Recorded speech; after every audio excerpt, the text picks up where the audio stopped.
अब 2 मैच या 1 सीरीज हारना बड़ी बात नहीं है, लेकिन जिस तरह भारत खेला है, can't bat, can't ball, can't field, सोचा नहीं था लगातार 6 वनडे सीरीज जीतने वाली ये टीम इतने बुरे हालात से गुजरेगी मदन जी जैसे ही दक्षिण अफ्रीका जाएगी। और बड़ा दिलचस्प आंकड़ा है, अगर आप डबन वनडे मैच की बात करें उसमें भारतीय बल्लेबाजी ने, भारतीय पूरी टीम ने 35.1 ओवर बैटिंग की है और इतने ही ओवर 35.1 दक्षिण अफ्रीका की पहली विकेट ने बैटिंग की थी।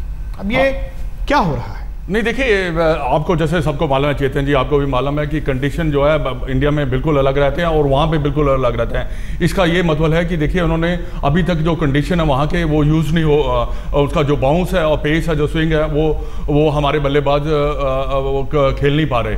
और एक और बात यहाँ पे मैं कहूँगा कि जितने भी भारतीय बल्लेबाज हैं उन्होंने कोई ऐसा करैक्टर नहीं दिखाया जैसे यहाँ पे वो करैक्टर दिखाते हैं। देखिए आपको पता था कि बाउंस होगा, कंडीशन डिफरेंट हो गए, तो आपको थोड़ा सा करैक्टर दिखाना पड़ेगा। दूसरी बात मैं यहाँ पे ये कहना चाहूँगा कि धोनी ने 2 बहुत बड़ी ब्लंडर की है। ये मेरा बिल्कुल अपना विचार है कि इन्होंने टॉस जीतकर इनको बल्लेबाजी करनी चाहिए थी दोनों बार। देखिए अगर आपकी बैटिंग अच्छी है, आप उस कंडीशन पे बैटिंग करिए, आपके कम से कम 250 रन बना सकते हैं कि नहीं बना सकते। अगर आप 250 नहीं बना सकते, टॉस जीतकर अगर बैटिंग करते हैं तो आप डिजर्व नहीं करते जीतना है, नहीं करते, क्योंकि दूसरी बार भी बैटिंग करें। आपको भी मालूम है कि साउथ अफ्रीका जब भी कभी अंडर प्रेशर आती है तो वो खिलती है, जिसको कहते हैं वो हारती है, और कई बार उन्होंने मैचेस हारे भी हैं। तो इन चीजों को ध्यान में रखते हुए थोड़ा सा उनको अपने रणनीति क्या ये बात सही है कि भारत दबाव देने की बजाय दबाव अपने ऊपर ले रहा है, क्योंकि कई बार डिफेंसिव ये माइंडसेट हो जाता है कि हम बैटिंग बाद में करेंगे।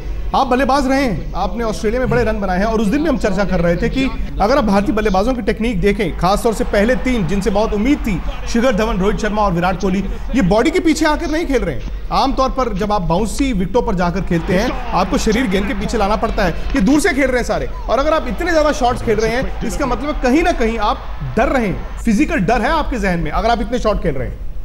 देखिए सवाल आ जाता है कि आपको अच्छी क्रिकेट खेलना है, अच्छी क्रिकेट खेल नहीं रहे, आप पहले बैटिंग करो या दूसरी बैटिंग करो, आपको बैटिंग तो करना है, वो टिकने को कोई तैयार ही नहीं हो रहा है। अब मैं समझता हूँ कि जो मदन करे, कप्तान के ऊपर बहुत कुछ निर्भर करता है कि उसकी सोच क्या है, वो पहले बैटिंग करना चाहता है या दूसरी।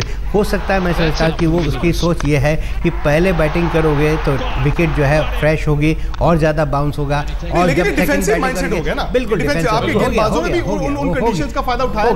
हो गया। देखिए अब सवाल आ जाता है, देखिए हमने जो भी चैंपियनशिप जीती है, चाहे चैंपियंस ट्रॉफी जीता है या फिर उसके बाद जो भी टूर्नामेंट जीता है, पहले 3 बैट्समैनों ने रन बनाए हैं, और जब उन्होंने रन बनाए हम जीते हैं, जब उन्होंने रन नहीं बनाए हम नहीं जीते। अभी हमारे तीनों बैट्समैन जो है पहले के, वो लंबे रन नहीं बना रहे हैं। लंबे रन जाने दीजिएगा, वो टिक ही नहीं रहे, नई शुरुआत नहीं हो रही है, अच्छी शुरुआत ओपनिंग जो स्टैंड होना चाहिए वो स्टैंड नहीं हो रहा है। लेकिन सबसे बड़ी बात आ जाती है, मदन की बात को आगे बढ़ाते हुए, देखिए आपको जिगर लाना पड़ेगा, आपको रुकना पड़ेगा, कम मत करो भाई। 35 में 50 ओवर तो खेल दो। हमारा कहना है कि आप 50 ओवर पूरे खेल दिए, जीतो या हारो वो अलग चीज हो गई, आप 35 ओवर में ऑल आउट हो रहे हैं। मैं समझता हूँ ये बहुत और हम आपको जो रिप्लेस हैं बल्लेबाज के आउट होने के तरीका है उसके जरिए भी समझाएंगे एक ब्रेक के बाद कि कैसे आमतौर पर जब आप बाउंसी विकेटों पर जाकर अच्छी बल्लेबाजी कर भी आउट होते हैं तो आप स्लिप में या पीछे आउट होते हैं, लेकिन यहां पर कोई कट मार रहा है, कोई पुल मार रहा है, कोई ड्राइव खेल रहा है दूर से, क्या अपनी विकेटें फेंकी जा रही हैं। और 1996 का दौरा याद आता है, मदन जी कोच थे,